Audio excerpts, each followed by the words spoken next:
kumezana kana ziwa yaze auta family river music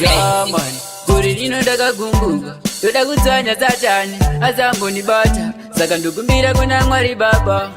daimanipa simba ndikuti ndinoridawo ndoda kudzanya mweya wezina unonditadzisa kunamata denga ndoda kuripinda Mwari wangu tarira iko ndendapfugamaka chikonipa iwo simba zeratabitanga ndoda kudzwanya mweya kawerima kuti usaniputira denga ndoda kuripinda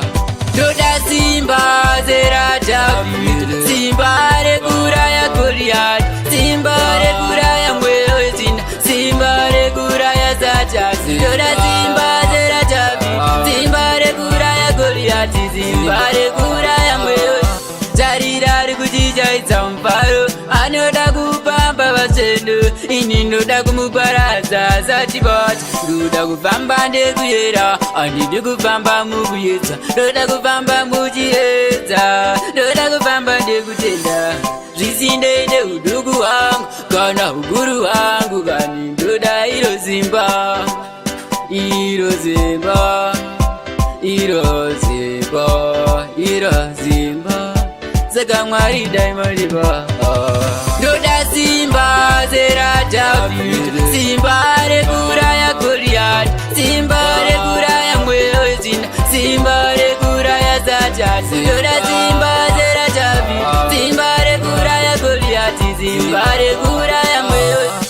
ndinoda kuponda mweya wezina ndakutovedza moto kautobvira hatichada kukanganisa kwatoda kuenda kudenga ndinoda kupinda iroge nandidi kumuriona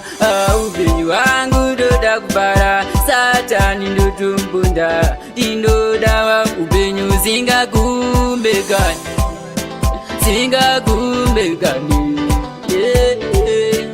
saka ndoda kutomuzanyazanyaka ndoda simba zeratabita simba rekuraya Goliath simba rekuraya mweya wezina simba rekuraya Satani ndoda simba zeratabita simba rekuraya Goliath simba rekuraya